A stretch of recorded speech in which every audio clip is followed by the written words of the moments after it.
Praise the Lord. എബ്രായ ലേഖനം അധ്യായം 5. മനുഷ്യരുടെ ഇടയിൽ നിന്നെടുക്കുന്ന ഏത് മഹാപുരോഹിതനും പാപങ്ങൾക്കായി വഴിപാടും യാഗവും അർപ്പിപ്പാൻ ദൈവകാര്യത്തിൽ മനുഷ്യർക്ക് വേണ്ടി നിയമിക്കപ്പെടുന്നു. താനും ബലഹീനത പൂണ്ടവനാകയാൽ അറിവില്ലാത്തവരോടും വഴിതെറ്റിപ്പോകുന്നവരോടും സഹതാപം കാണിപ്പാൻ കഴിയുന്നവനും ബലഹീനത നിമിത്തം ജനത്തിനു വേണ്ടി എന്ന പോലെ തനിക്കു വേണ്ടിയും പാപയാഗം അർപ്പിക്കേണ്ടിയവനും ആകുന്നു. എന്നാൽ അഹരോനെപ്പോലെ ദൈവം വിളിക്കുന്നവനല്ലാതെ ആരും ആ സ്ഥാനം സ്വതവേ എടുക്കുന്നില്ല. അവണ്ണം ക്രിസ്തുവും മഹാപുരോഹിതൻ ആകുവാനുള്ള മഹത്വം സ്വതവേ എടുത്തിട്ടില്ല. നീ എൻ്റെ പുത്രൻ, ഇന്ന് ഞാൻ നിന്നെ ജനിപ്പിച്ചിരിക്കുന്നുവെന്ന് അവനോട് അരുളി ചെയ്തവൻ അവന് കൊടുത്തതത്രേ.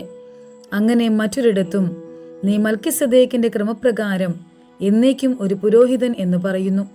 ക്രിസ്തു തൻ്റെ ഐഹിക ജീവകാലത്ത് തന്നെ മരണത്തിൽ നിന്ന് രക്ഷിപ്പാൻ കഴിയുന്നവനോട് ഉറച്ച നിലവിളിയോടും കണ്ണുനീരോടും കൂടെ അപേക്ഷിക്കുകയും അഭയയാചന കഴിക്കുകയും ഭയഭക്തി നിമിത്തം ഉത്തരം ലഭിക്കുകയും ചെയ്തു. പുത്രൻ എങ്കിലും താൻ അനുഭവിച്ച കഷ്ടങ്ങളാൽ അനുസരണം പഠിച്ച് തികഞ്ഞവനായി തന്നെ അനുസരിക്കുന്ന ഏവർക്കും നിത്യരക്ഷയുടെ കാരണഭൂതനായി തീർന്നു. മൽക്കീസദേക്കിന്റെ ക്രമപ്രകാരം മഹാപുരോഹിതൻ എന്നുള്ള നാമം ദൈവത്താൽ ലഭിച്ചുമിരിക്കുന്നു. ഇതിനെക്കുറിച്ച് ഞങ്ങൾക്ക് വളരെ പറവാനുണ്ട്. എങ്കിലും നിങ്ങൾ കേൾപ്പാൻ മാന്യമുള്ളവരായി തീർന്നതുകൊണ്ട് തെളിയിച്ചു തരുവാൻ വിഷമം. കാലം നോക്കിയാൽ ഇപ്പോൾ ഉപദേഷ്ടാക്കന്മാർ ആയിരിക്കേണ്ടെന്ന് നിങ്ങൾക്ക് ദൈവത്തിൻ്റെ അരുളപ്പാടുകളുടെ ആദ്യ പാഠങ്ങളെ തന്നെ വീണ്ടും ഉപദേശിച്ചു തരുവാൻ ആവശ്യമായിരിക്കുന്നു. കട്ടിയായുള്ള ആഹാരമല്ല, പാലത്രേ നിങ്ങൾക്ക് ആവശ്യമെന്ന് വന്നിരിക്കുന്നു. പാൽ കുടിക്കുന്നവനെല്ലാം നീതിയുടെ വചനത്തിൽ പരിചയമില്ലാത്തവനത്രേ. അവൻ ശിശുവല്ലോ. കട്ടിയായുള്ള ആഹാരം നന്മ തിന്മകളെ തിരിച്ചറിയുവാൻ തഴക്കത്താൽ അഭ്യസിച്ച ഇന്ദ്രിയങ്ങളുള്ളവരായി പ്രായം തികഞ്ഞവർക്കേ പറ്റുകയുള്ളൂ. അധ്യായം 6. അതുകൊണ്ട് നിർജീവ പ്രവൃത്തികളെക്കുറിച്ചുള്ള മാനസാന്തരം, ദൈവത്തിങ്കലെ വിശ്വാസം, സ്നാനങ്ങളെക്കുറിച്ചുള്ള ഉപദേശം, കൈവെപ്പ്, മരിച്ചവരുടെ പുനരുത്ഥാനം, നിത്യശിക്ഷാവിധി എങ്ങനെയുള്ള അടിസ്ഥാനം പിന്നെയും ഇടാതെ നാം ക്രിസ്തുവിനെക്കുറിച്ചുള്ള ആദ്യ വചനം വിട്ട് പരിജ്ഞാന പൂർത്തി പ്രാപിപ്പാൻ ശ്രമിക്കുക. ദൈവം അനുവദിക്കുന്ന പക്ഷം നാം അതു ചെയ്യും.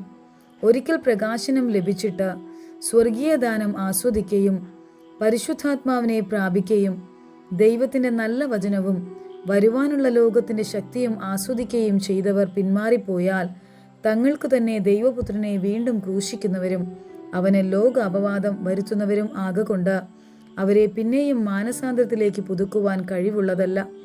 പലപ്പോഴും പെയ്ത മഴ കുടിച്ചിട്ട് ഭൂമി കൃഷി ചെയ്യുന്നവർക്ക് ഹിതമായ സസ്യാദികളെ വിളയിക്കുന്നുവെങ്കിൽ ദൈവത്തിൻ്റെ അനുഗ്രഹം പ്രാപിക്കുന്നു. മുള്ളും ഞെരിഞ്ഞിലും മുളപ്പിച്ചാലോ അത് കൊള്ളരുതാത്തതും ശാപത്തിനടുത്തതും ആകുന്നു.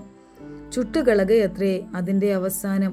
എന്നാൽ പ്രിയമുള്ളവരെ, ഞങ്ങൾ ഇങ്ങനെ സംസാരിക്കുന്നുവെങ്കിലും നിങ്ങളെക്കുറിച്ച് ശുഭമേറിയതും രക്ഷയ്ക്ക് ഉതകുന്നതും വിശ്വസിക്കുന്നു. ദൈവം നിങ്ങളുടെ പ്രവൃത്തിയും വിശുദ്ധന്മാരെ ശുശ്രൂഷിക്കുന്നതിനാലും തൻ്റെ നാമത്തോട് കാണിച്ച സ്നേഹവും മറന്നു കളവാൻ തക്കവണ്ണം അനീതിയുള്ളവനല്ല. എന്നാൽ നിങ്ങൾ ഓരോരുത്തൻ പ്രത്യാശയുടെ പൂർണ്ണ നിശ്ചയം പ്രാപിപ്പാൻ അവസാനത്തോളം ഒരുപോലെ ഉത്സാഹം കാണിക്കണമെന്ന് ഞങ്ങൾ ആഗ്രഹിക്കുന്നു. അങ്ങനെ നിങ്ങൾ മന്ദതയുള്ളവരാകാതെ വിശ്വാസത്താലും ദീർഘക്ഷമയാലും വാഗ്ദത്തങ്ങളെ അവകാശമാക്കുന്നവരുടെ അനുകാരികളായിത്തീരും. ദൈവം അബ്രഹാമിനോട് വാഗ്ദത്തം ചെയ്യുമ്പോൾ തന്നെക്കാൾ വലിയവനെ കൊണ്ട് സത്യം ചെയ്യുവാൻ ഇല്ലാഞ്ഞിട്ട് തന്നെ കൊണ്ട് തന്നെ സത്യം ചെയ്തു. ഞാൻ നിന്നെ അനുഗ്രഹിക്കുകയും നിന്നെ വർദ്ധിപ്പിക്കുകയും ചെയ്യും എന്ന് അരുളി ചെയ്തു. അങ്ങനെ അവൻ ദീർഘക്ഷമയോടിരുന്ന വാഗ്ദത്ത വിഷയം പ്രാപിച്ചു. തങ്ങളെക്കാൾ വലിയവനെ കൊണ്ടല്ലോ മനുഷ്യർ സത്യം ചെയ്യുന്നത്. ആണ് അവർക്ക് ഉറപ്പിനായി സകല വാദത്തിൻ്റെയും തീർച്ചയാകുന്നു. അതുകൊണ്ട് ദൈവം വാഗ്ദത്തത്തിൻ്റെ അവകാശികൾക്ക് തൻ്റെ ആലോചന മാറാത്തത് എന്ന് അധികം സ്പഷ്ടമായി കാണിപ്പാൻ ഇച്ഛിച്ച് ഒരു ആണയാലും ഉറപ്പുകൊടുത്തു.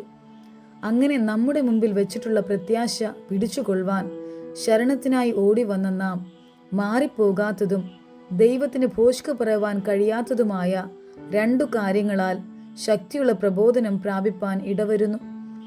ആ പ്രത്യാശ നമുക്ക് ആത്മാവിൻ്റെ ഒരു നങ്കൂരം തന്നെ. അത് നിശ്ചയവും സ്ഥിരവും തിരശീലയ്ക്കകത്തേക്ക് കടക്കുന്നതുമാകുന്നു. അവിടേക്ക് യേശു മൽക്കീസദേക്കിന്റെ ക്രമപ്രകാരം എന്നേക്കും മഹാപുരോഹിതനായി മുമ്പുകൂട്ടി നമുക്ക് വേണ്ടി പ്രവേശിച്ചിരിക്കുന്നു.